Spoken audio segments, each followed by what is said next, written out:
Presenting Solitude Education app, available on Google Play Store. Download now.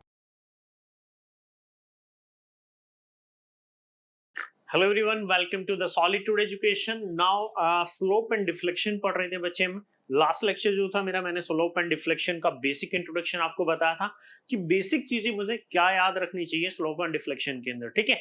फिर मैंने आपको different different method वहां पे बताए थे कि मेरे भाई हमें कौन कौन से अपने मैथड्स वहां पे पढ़ने हैं, ठीक है। तो फिर मैंने आपसे बच्चे ये भी बताया था कि वन बाय वन उन मैथड्स को हम कैसे पढ़ेंगे, कैसे याद रखना है, कैसे सीक्वेंस होता है, वो सारी चीजें मैं ऑलरेडी आपसे डिस्कस कर चुका हूं। अब इस लेक्चर में बच्चे जो मैं आपको बताने वाला हूं वो मैं आपको फर्स्ट मेथड यहाँ पे बताने वाला हूं। और जो हमारा फर्स्ट मेथड होगा, जो हमारा बच्चे यहाँ पे फर्स्ट मेथड होने वाला है, that is the double integration method, ठीक है। जो फर्स्ट मेथड हम यहाँ पे पढ़ेंगे वो होगा हमारा that is double integration method. तो अपनी कॉपी में हेडिंग डाल लीजिए आप, that is double integration method. Clear है बच्चे? Now next method is the double integration method. Clear है? बहुत ही आसान है, ज्यादा कुछ रॉकेट साइंस इस मेथड में लगता नहीं है। सुनो इधर देखो, डबल इंटीग्रेशन मेथड कब यूज होगा? तो बच्चे डबल इंटीग्रेशन मेथड मेरा तब यूज होता है जब uniform bending moment equation available होती है through out the entire span of the beam. बात क्या है, कहना क्या चाहता हूं बच्चे, सुनो इधर। मान लीजिए बच्चे ये मेरा बीम, ठीक है, मेरा ये बीम है। मैं दो बीम का एग्जांपल यहाँ पे बताऊंगा। एक बीम ये है और दूसरा बीम बच्चे मेरा ये है। क्लियर है? एक बीम ये है, दूसरा बीम मेरा ये है। क्लियर है? ये बीम था, इस बीम के ऊपर मेरा ना मैंने बच्चे यूडीएल लगा दिया अपना। क्या लगा दिया? Now we have to apply a UDL, ठीक है। मैंने बच्चे यूडीएल लगा दिया, ठीक है। और यूडीएल लगा के मैंने यहाँ पे ये मेरी hinge support and now this is the roller support, ये ले ली बच्चे मैंने रोलर सपोर्ट, ठीक है। या इसको कैंटिलीवर बीम बना लेते हैं एग्जांपल के लिए। जस्ट ए मिनट रुको। Now this is a cantilever beam. ये बच्चे मेरा कैंटिलीवर बीम हो गया, एक एंड फिक्स हो गया, दूसरा फ्री हो गया। इसकी जो लोडिंग इंटेंसिटी ले ली वो मैंने W किलोन्यूटन पर मीटर ले ली, ठीक है। दूसरा ये बीम है, इसको मैंने सिंपली सपोर्टेड बीम बना लिया। ये एंड बच्चे मेरा हिंज हो गया and this and is the roller beam, ठीक है। ये बीम मेरा, ये एंड मेरा रोलर हो गया। इसमें मैंने कुछ अपनी लोडिंग लगा दी। लोडिंग क्या लगाई मैंने यहाँ पे? मान लीजिए एक लोड मेरा यहाँ पे लगा P और एक लोड मेरा बच्चे यहाँ पे लगा दैट इज अगेन P। ये डिस्टेंस L/3, ये भी L/3 और ये भी बच्चे मेरी L/3। यहाँ पे टोटल डिस्टेंस मैंने मान ली दैट इज L। ठीक है, समझ में आया? चलो अब सुनो इधर ध्यान से। देखो डबल इंटीग्रेशन मेथड के अंदर बच्चों में कर क्या रहा हूं। डबल इंटीग्रेशन मेथड के अंदर हम ये कर रहे हैं कि डबल इंटीग्रेशन मेथड को मैं तब अप्लाई कर रहा हूं जब uniform bending moment equation available है। कैसे? अब मान लो कि मुझे इस बीम के लिए बेंडिंग मोमेंट इक्वेशन लिखनी है। इस बीम के लिए बच्चे मेरे को बेंडिंग मोमेंट इक्वेशन लिख ली है। तो मैंने क्या किया, ये मेरा ए एंड हो गया, now this is the B end. तो बच्चे मैंने बी एंड से एक्स डिस्टेंस पे, बी एंड से एक्स डिस्टेंस पे एक सेक्शन ले लिया एक्स एक्स। बी एंड से एक्स डिस्टेंस पे मैंने एक सेक्शन ले लिया। कैसे, कौन सा सेक्शन लिया बच्चे? एक्स एक्स, ठीक है। अगर मैं इस सेक्शन की बात करूं, इस सेक्शन की बात करता हूं, तो इस सेक्शन पे अगर मैं बेंडिंग मोमेंट निकालूं तो इस सेक्शन के लिए लोड कितना होगा? Now W intensity, x distance है W इंटू एक्स, और ये जो डिस्टेंस बचेगी now this distance is that is how much? That is x upon 2। Half पे लगता है। तो ये लोड जो होगा बच्चे, ये जो लोड होगा मेरा, ये कैसा मोमेंट देगा इसके अबाउट? ये कैसे देगा? होगिंग बेंडिंग मोमेंट दे रहा है। तो इसके अगर बेंडिंग मोमेंट की बात करूं मैं सेक्शन एक्स एक्स पे, तो कितना होगिंग है? तो माइनस होगा। लोड कितना है? W into x. डिस्टेंस कितनी है बच्चे? Now distance is that is of x upon 2। तो it is coming out to be minus WX square divided by 2, minus WX square divided by 2। अब मुझे एक बात बताओ, आप B से लेके A एंड तक चले जाओ भाई, X कहीं भी ये सेक्शन ले लो, क्या ये X की वैल्यू तो X ही रहेगी ना? कहीं भी ले लो, B से लेके A तक ले लो। आपने मान लिया कि सेक्शन यहाँ पे नहीं लेना, आपने बच्चे सेक्शन यहाँ पे ले लिया, ये सेक्शन ले लिया, यहाँ पे सेक्शन ले लिया एक्स एक्स, वही अगेन एक्स डिस्टेंस पे, कहां से? बी एंड से, तब भी मेरी बेंडिंग मोमेंट इक्वेशन यही बनेगी। आपने मान लो यहाँ पे नहीं लिया, आपने यहाँ पे कहीं बेंडिंग अपने सेक्शन ले लिया एक्स एक्स, और ये जो सेक्शन एक्स एक्स है बी एंड से कितनी डिस्टेंस पे है? x डिस्टेंस पे, तब भी आपकी बेंडिंग मोमेंट इक्वेशन बच्ची यही रहेगी, तब भी आपकी बेंडिंग मोमेंट इक्वेशन यही रहेगी। यानी कि बेंडिंग मोमेंट इक्वेशन मेरी चेंज नहीं कर रही है। और जब बेंडिंग मोमेंट इक्वेशन मेरी चेंज ना करे on the entire span of the beam, तो उस कंडीशन में बच्चे मेरा डबल इंटीग्रेशन मेथड लगेगा। अगर आपको कहीं एक ऐसा बीम दिख रहा है, आपको कहीं पे एक ऐसा बीम दिख रहा है कि वहां पे मेरी बेंडिंग मोमेंट इक्वेशन चेंज नहीं कर रही है स्पेन के अंदर, तो मैं दिमाग को बिल्कुल बंद करे बिना कुछ सोचे समझे क्या लगा दूंगा बच्चे, डबल इंटीग्रेशन मेथड अप्लाई कर दूंगा। ठीक है, अब इसी का दूसरा एग्जांपल यहाँ पे देख लो। ये मेरा बीम था बच्चे, simply supported beam A B. ठीक है, इस पे 2 पॉइंट लोड लगे हैं पी पी, इधर से L/3, इधर से भी L/3। ठीक है, तो अगर मैं एक सेक्शन यहाँ पे लू, मैंने एक बच्चे एक सेक्शन यहाँ पे ले लिया x1, तो मेरी कितनी डिस्टेंस पे, आपको पता है यहाँ पे रिएक्शन भी, इस पे भी रिएक्शन कितनी होगी P, और इधर भी रिएक्शन मेरी कितनी होगी P, दोनों एंड पे मेरी रिएक्शन कितनी होगी P होगी। यहाँ से कितनी डिस्टेंस पे लिया मैंने, दैट इज स्मॉल x, तो इसका बेंडिंग मोमेंट कितना होगा सेक्शन के about, that is P into x, यही होगा। अगर मैं बच्चे एक दूसरा सेक्शन यहाँ पे ले लूँ, नाउ सेक्शन x2, मैंने एक दूसरा सेक्शन ले लिया जो कि इस एंड से कितनी डिस्टेंस पे है, स्मॉल x डिस्टेंस पे, इस एंड से कितनी डिस्टेंस है बच्चे, x डिस्टेंस पे स्मॉल, तो इस पे कितना बेंडिंग मोमेंट होगा, इसका p into x माइनस, फिर ये भी तो देगा बच्चे minus p into x minus L/3, x minus L/3, यानी कि मेरी बेंडिंग मोमेंट इक्वेशन चेंज कर गई।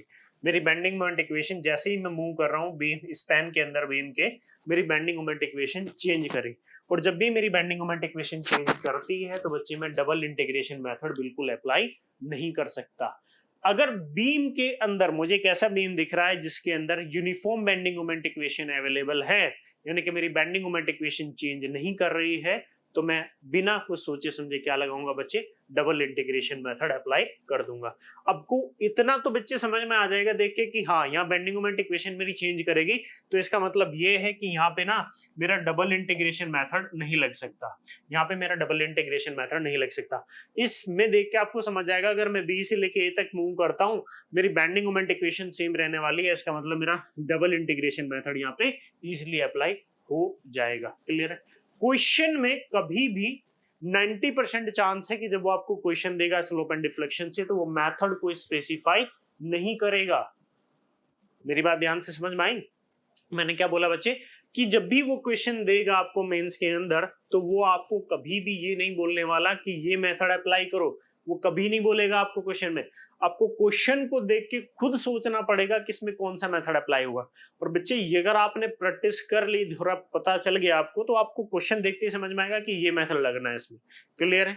समझ में आ गई बात? चलो, तो डबल इंटीग्रेशन मेथड का लूपहोल क्या है बच्चे? डबल इंटीग्रेशन मेथड का लूपहोल ये है कि now applicable only when, now applicable, इसमें लिख सकते हैं आप now applicable when, now applicable when uniform bending moment equation, applicable when uniform bending moment equation, applicable when uniform bending moment equation is available, is available, is available, is available, is available through the, is available through the, is available through the span of beam, is available through the span of beam, is available through the span of beam। Clear है? Double integration method आपका तभी applicable होगा जब आपकी uniform bending moment equation available होगी through the span of the beam. इस span में पूरी की पूरी uniform bending moment equation available होगी। समझ में आ गया? अगर बेंडिंग मोमेंट इक्वेशन मेरी कंटिन्यूअसली चेंज कर रही है तो वहां पे मैकोले मेथड लगता है। याद रखना, अगर स्पैन में यूनिफॉर्म बेंडिंग मोमेंट इक्वेशन है तो डबल इंटीग्रेशन मेथड लगेगा, और अगर मेरी bending moment equation continuously change कर रही है तो वहां पे बच्चे मेरा मैकोले मेथड लगता है। कौन सा मेथड लगेगा? Macaulay method. क्लियर हुआ? क्लियर हुआ समझ में? यहाँ पे हम कौन सा मेथड पढ़ रहे हैं बच्चे? यहाँ पे हम पढ़ रहे हैं डबल इंटीग्रेशन मेथड। यहाँ पे अभी हम पढ़ रहे हैं डबल इंटीग्रेशन मेथड। अब एक प्रॉब्लम है, now this is the problem. ये आपकी इंजीनियरिंग सर्विस में आई प्रॉब्लम है, ठीक है। नाउ इंजीनियरिंग सर्विस में आई थी 2011 के अंदर। ये जो क्वेश्चन है बच्चे, now this question coming in the 2011, 16 number का एक क्वेश्चन आया था। इंजीनियरिंग सर्विस के अंदर, मेंस के अंदर, ठीक है। देखो पढ़ो क्वेश्चन को, क्वेश्चन में क्या पूछ रहा है। A beam A B of 6 metre span, एक बीम ए बी है, now this is the beam A B, इसका जो स्पैन दिया है बच्चे, now span is of how much, that is 6 metre. A beam A B of span 6 metre span carries uniformly distributed load, carries a distributed load of varying intensity as shown in figure below. Calculate the deflection at the center of the beam. Beam के centre में आपको deflection calculate करना है। यहाँ you have to calculate the deflection at the centre point, ठीक है बच्चे, आपको सेंटर पॉइंट पे डिफ्लेक्शन कैलकुलेट करना है, ये आपका टास्क है, ठीक है। Load intensity at the support B, A end B मेरी इंटेंसिटी 0, बी पे 1.2 किलो न्यूटन पर मीटर है और EI की वैल्यू उसने दी हुई है, ठीक है, समझ में। अब इससे पहले क्वेश्चन में अब आपको देख के समझ में आ रहा होगा कि आप इस बीम के अंदर कहीं भी सेक्शन ले लो, बेंडिंग मोमेंट इक्वेशन आपकी चेंज नहीं करेगी, बेंडिंग मोमेंट इक्वेशन। तो बच्चे, तो मुझे ये बताओ उस कंडीशन में कौन सा मेथड लगेगा मेरा, डबल इंटीग्रेशन मेथड। इस क्वेश्चन में भी उसने आपको ये नहीं बोला कि डबल इंटीग्रेशन मेथड लगाओ, उसने बिल्कुल नहीं बोला कि भाई डबल इंटीग्रेशन मेथड लगाओ, बिल्कुल नहीं बोला है। बस उसने आपको क्वेश्चन देख के समझना पड़ेगा कि आपको कौन सा मेथड अप्लाई करना है। क्लियर है, समझ में आ गया। अब क्वेश्चन देखा आपने, क्वेश्चन देख के समझ में भाई डबल इंटीग्रेशन मेथड मेरा लगेगा, लेकिन उससे पहले प्रोसेस भी तो पता होना चाहिए ना।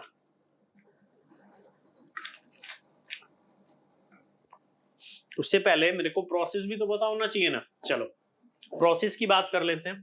प्रोसेस की बात ये है बच्चे, मान लो आपने क्या किया, बेंडिंग मोमेंट इक्वेशन लिख ली। आपको पता चल गया कि जो मेरी बेंडिंग मोमेंट इक्वेशन है किसी भी सेक्शन पे mx इज इक्वल टू कितना आ रहा है, -wx² डिवाइडेड बाई 2। ये मेरी बेंडिंग मोमेंट इक्वेशन। एक रिलेशन बताया था, क्या बताया था रिलेशन, कि जो बेंडिंग मोमेंट होता है किसी भी सेक्शन पे that is mx equal to EI d2y over dx2, ये बताया था मैंने रिलेशन, ठीक है। तो आप इसमें ये वाला रिलेशन यहाँ पे पुट अप कर दो, ठीक है। जब आप रिलेशन बच्चे पुट अप करोगे यहाँ पे आप रिलेशन पुट अप करते हो ये वैल्यू, तो now it is coming out to be how much, that is EI d2y over dx2, it is coming out to be -wx² divided by 2, ठीक है। यही बनेगा, अरे यही बनेगा ना। नाउ इसको मैंने मान लिया इक्वेशन नंबर 1, ठीक है, इसको मैंने मान लिया बच्चे equation number 1।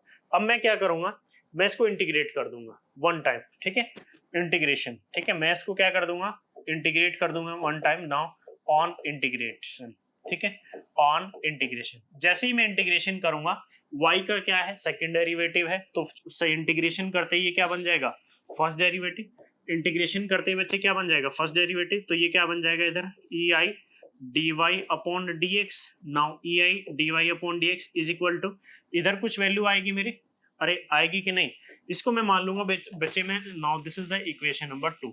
dy upon dx क्या होता है, dy अपॉन dx बच्चे आपको पता है कि मेरा स्लोप होता है, dy अपॉन dx क्या होता है, मेरा स्लोप होता है। क्लियर है, इसको इंटीग्रेट कर दूंगा, प्लस मेरा एक कांस्टेंट आएगा, आर्बिट्रेरी कांस्टेंट, मैं उसको नाम दे दूंगा C1। क्लियर है, उसके बाद मैं क्या करूंगा, इसको मैं फर्दर इंटीग्रेट करूंगा, ठीक है, इसको मैं क्या करूंगा बच्चे, फर्दर इंटीग्रेट करूंगा, यानी कि अगेन इंटीग्रेशन।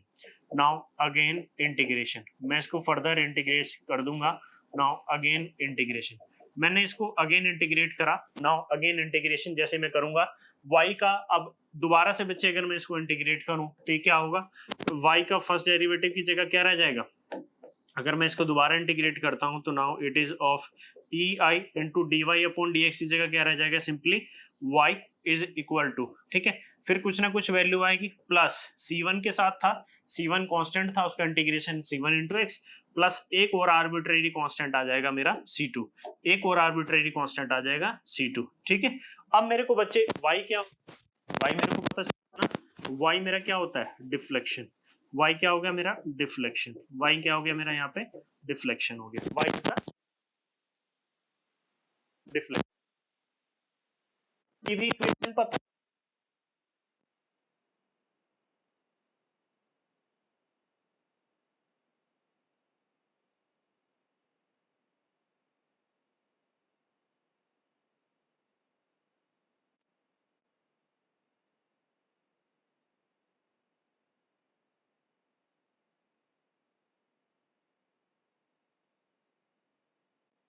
वैल्यू पे अगर आप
भाई मान लो अगर इसका एल, तो at X equal to L पे स्लोप भी जीरो है और डिफ्लेक्शन भी।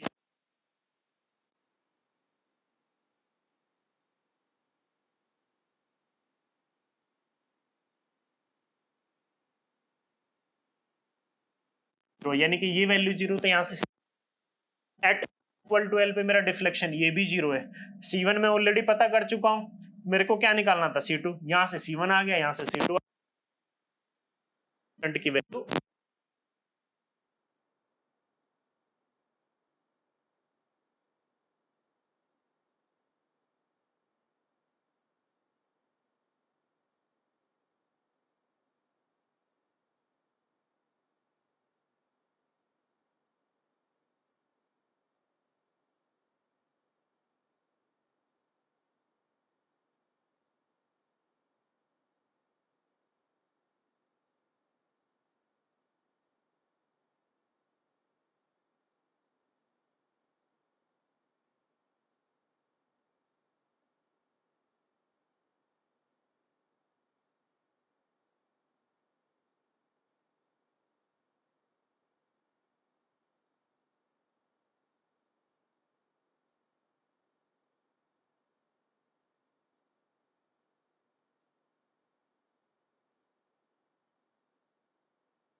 की हॉरिजॉन्टल लोड है नहीं, तो इस पे कोई हॉरिजॉन्टल रिएक्शन नहीं होगी, केवल वर्टिकल रिएक्शन होगी। ठीक है, ये हो गया मेरा बच्चे VA, और ये मेरी रिएक्शन होगी।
बीम से आपने मेरे लेक्चर देखे हो सोम के तो वहां पे सब बताया हुआ है मैंने, ठीक है। तो नाउ वी टोटल लोड कितना है बच्चे 3.6, ठीक है। बाकी दो फोर्सेस के बीच की डिस्टेंस कितनी है 2 डिवाइडेड बाय टोटल डिस्टेंस कितना है,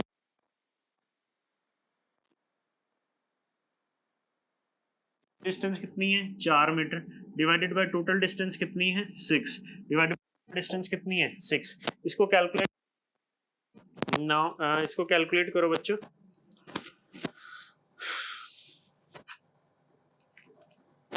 ये कैलकुलेट होके आ गया now it is of 1.2 kilonewton. इस एंड पे रिएक्शन कितनी आ गई 1.2 किलोन्यूटन। इस एंड पे बच्चे कितनी रिएक्शन आई नाउ 3.6 मल्टीप्लाई में 4 डिवाइडेड बाय 6 इट इज 2.4, ठीक है 2.4 किलोन्यूटन। क्लियर है। रिएक्शन आ गई मेरी एक एंड पे मेरी 1.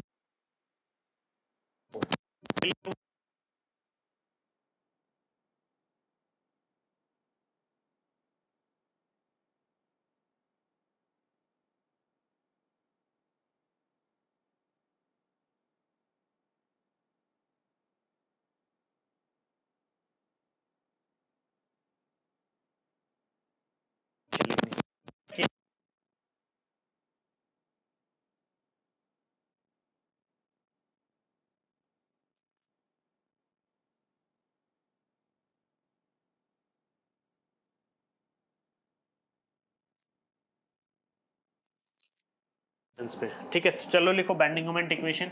Now write down bending moment equation. Now bending moment equation mxx कैसे होंगे।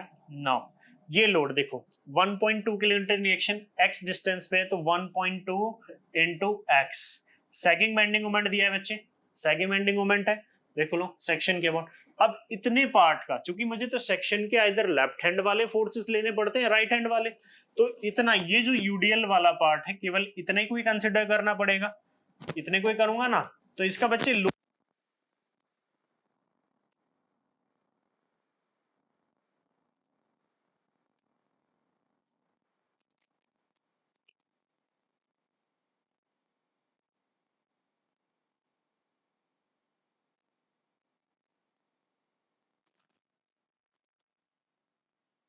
छोटा ट्रायंगल सिमिलर है।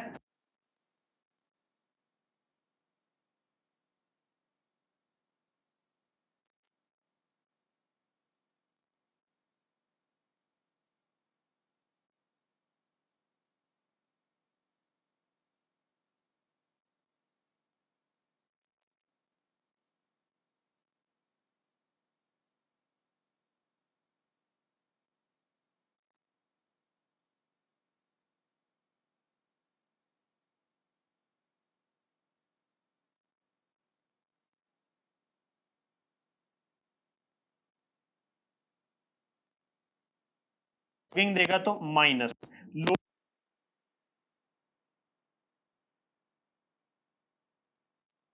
कितनी डिस्टेंस पे नाउ दिस डिस्टेंस ये कितनी होती है x/3, इधर से 2x/3 इधर से x/3। Now it is x/3। Clear है।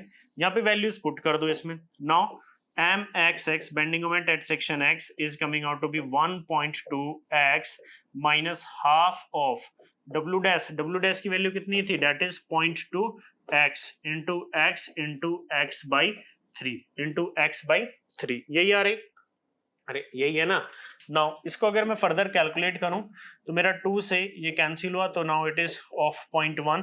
तो bending moment at section x is coming out to be how much that is of 1.2x minus 0.1 divided by 3 minus 0.1 divided by 3 into x cube। यही आएगी value, आ रही है value. चलो मेरे को bending moment equation मिल गई बच्चे। अरे मिली कि नहीं। चलो आगे mx की वैल्यू मेरे को पता है, m की जगह क्या पुट कर दूंगा ei d2y over dx2 mi d2y और dx2 ये पुट करूंगा is equal to how much that is of 1.2x minus 0.1 divided by 3 into X cube यही होगा। इसको मैंने मान लिया। Now this is the equation number 1, this is the equation number 1। Integration कर देते हैं एक बार। नाउ ऑन इंटीग्रेशन इसको बच्चे मैंने क्या कर दिया इंटीग्रेशन कर दिया ऑन इंटीग्रेशन। जैसे ही इंटीग्रेशन करूंगा क्या आएगा। नाउ अगेन इंटीग्रेशन करते क्या आ जाएगी value. Now the value is coming out to be how much that is of ei that is of E I D Y upon D X. D Y upon D X क्या होता है मेरा, slope is equal to how much, कितना, that is of 1.2।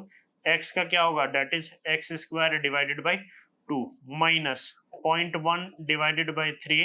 X cube का क्या होगा, X की power 4 divided by 4 plus एक आर्बिट्रेरी कांस्टेंट मेरा c1। ठीक है, इसको फर्दर अगर मैं सॉल्व करूं तो now E I D Y upon D X, now E I D Y upon D X is equal to how much. ये मैं इसको सॉल्व करता हूं। नाउ सॉल्व करने के बाद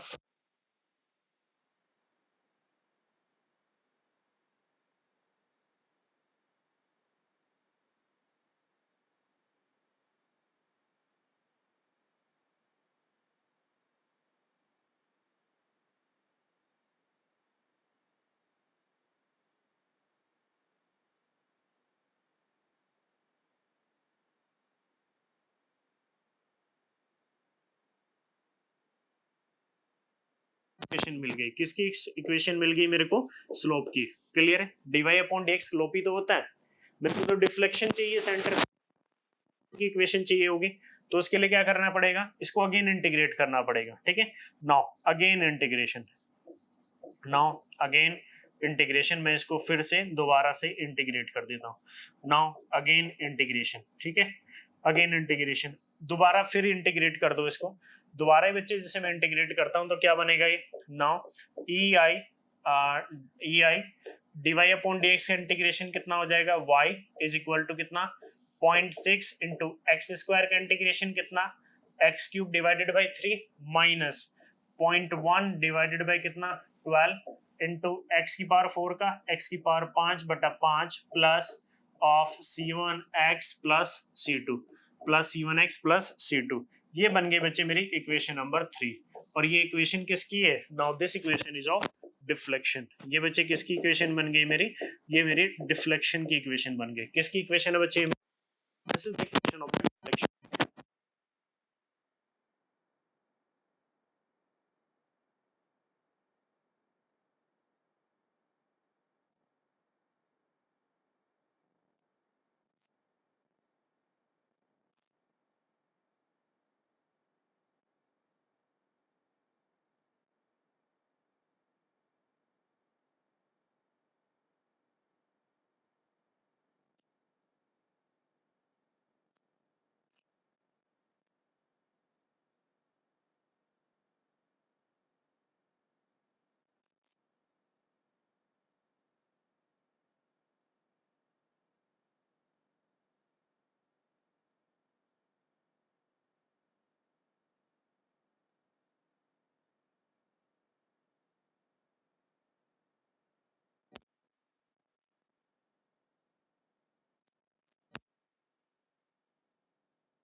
x equal to A point पे एक्स की वैल्यू 0 है, वाई भी 0।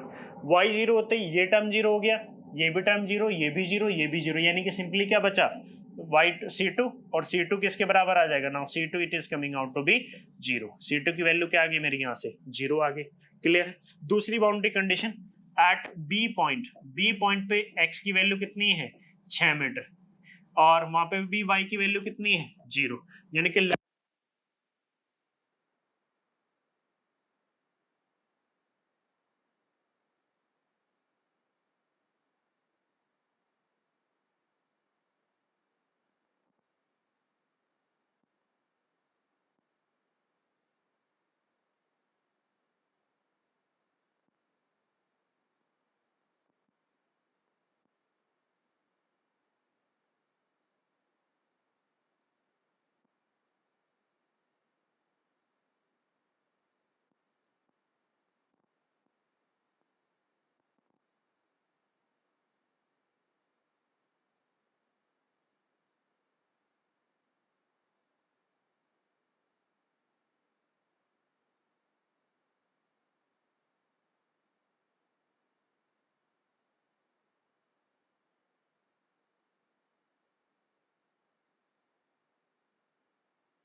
अगर बच्चे मैं यहाँ पे डिफ्लेक्शन की इक्वेशन लिखूं, नाउ डिफ्लेक्शन की इक्वेशन लिखता हूं, तो डिफ्लेक्शन में मेरे को C1 C2 ऑलरेडी पता है, मेरे को क्या निकालना है, सेंटर पॉइंट पे निकालना है, ठीक है। Now deflection at centre point, deflection at centre point, ये मेरे को कैलकुलेट करना है। सेंटर पॉइंट पे एक्स की वैल्यू कितनी हो जाएगी, 3 मीटर।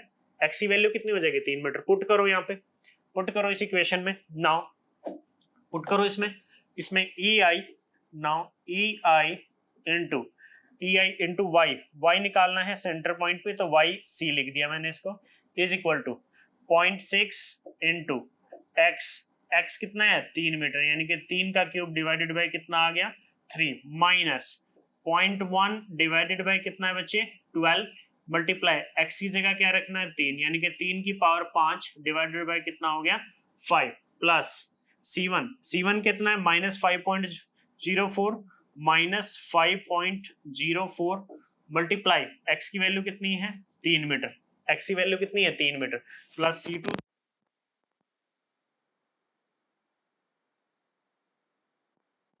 0,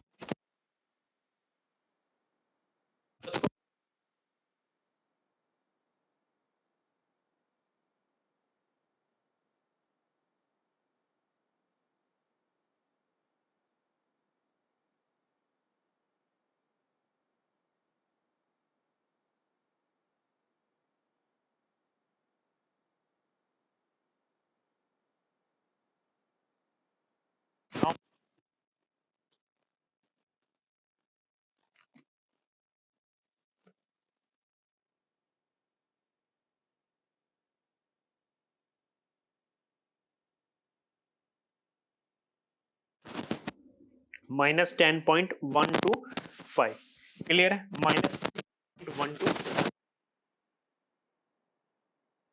चाहिए तो मेरे को वाई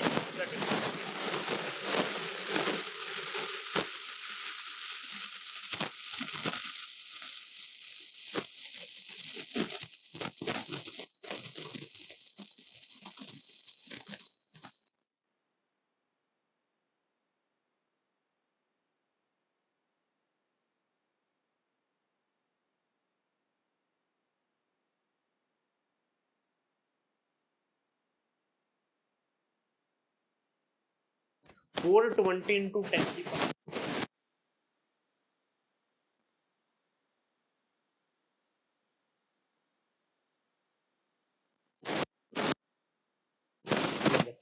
आप मेरे को एक बात बताओ,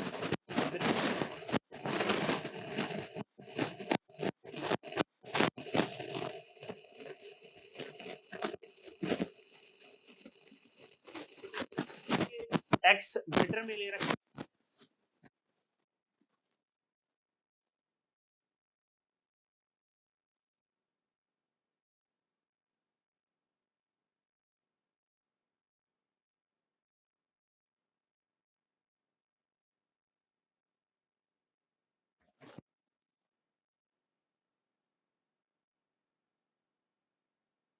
मेरे को एक बात बताओ, ये इधर कितना पावर आएगा,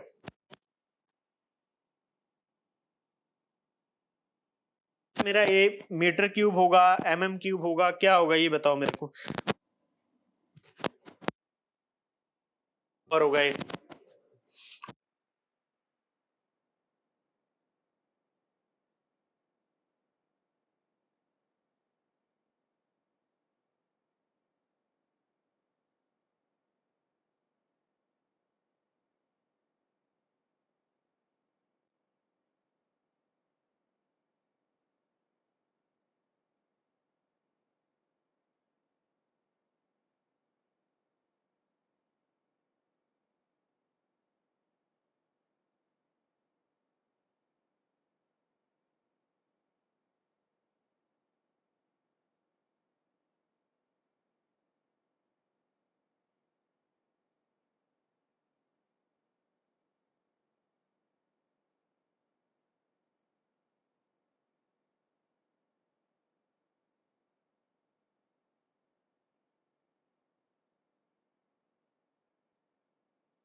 deflection YC, it is coming out to be minus 10.125 into 10 की power 12 into 10 की power 12 Newton mm is cube, Newton mm cube divided by EI की वैल्यू कितनी दे रखी है, that is of 420 into 10 की power 9 Newton mm square, Newton mm square, yes इतनी value दे रखी है 420 इंटू 10 की power 9 Newton mm square. Clear हुआ? अब इधर देखो, न्यूटन से न्यूटन कैंसिल, mm स्क्वायर से ये कैंसिल, क्या बचा ऊपर, केवल mm बच जाएगा, ऊपर क्या बचेगा, mm। 10 की पावर से ये बचेगी, कितनी पावर बचेगी, 3, तो इसको कैलकुलेट कर सकते हैं आप, डिवाइडेड बाई 420 मल्टीप्लाई में 1000, तो 24 पॉइंट डिफ्लेक्शन की जो वैल्यू आ रही है बच्चे, YC की जो वैल्यू आ रही है, नाउ डिफ्लेक्शन YC की वैल्यू आ रही है minus 24.107, minus 24.107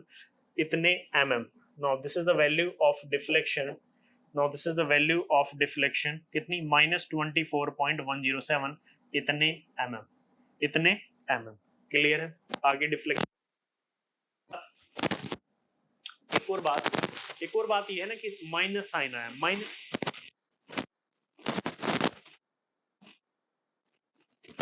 double integration method के अंदर मैं क्या साइन कन्वेंशन अडॉप्ट करता हूं वो भी मैं आपको बता देता हूं, ठीक है।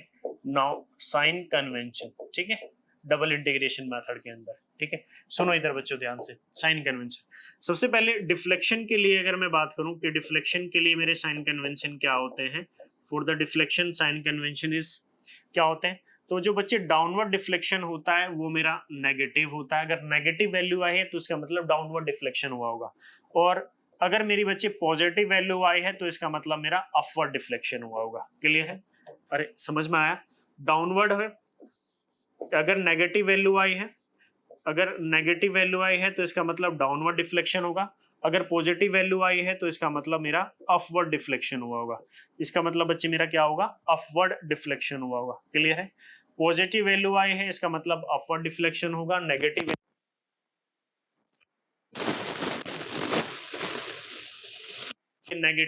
नेगेटिव का मतलब है डाउनवर्ड डिफ्लेक्शन, नेगेटिव का मतलब क्या है, दैट इज डाउनवर्ड डिफ्लेक्शन। ये तो मेरे साइन कन्वेंशन होते हैं डिफ्लेक्शन के लिए।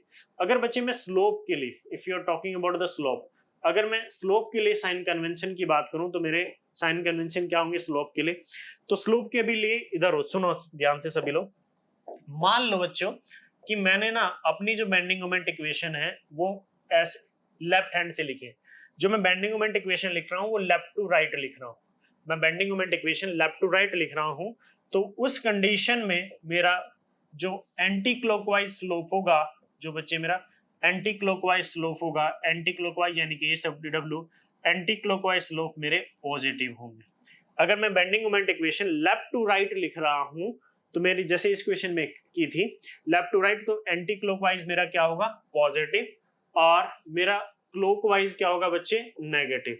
क्लॉकवाइज मेरा क्या होगा, negative. Now this is clockwise and this theta will be negative. Clear है?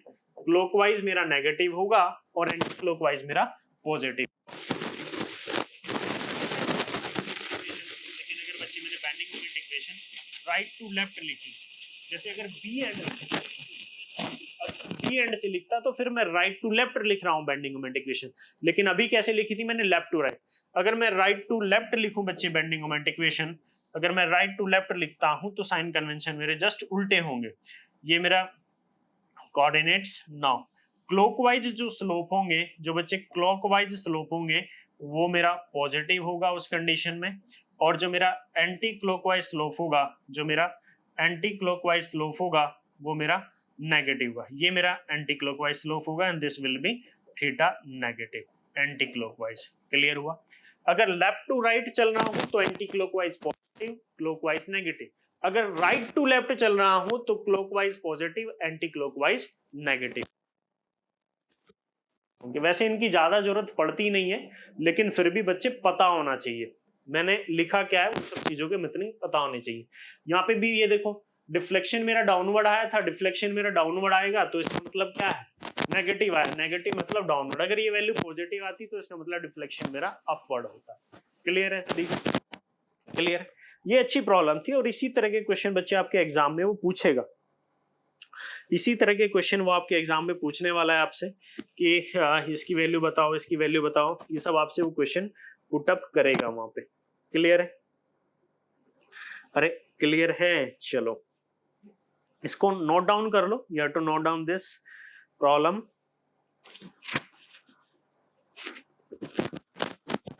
इसको करना बिल्कुल।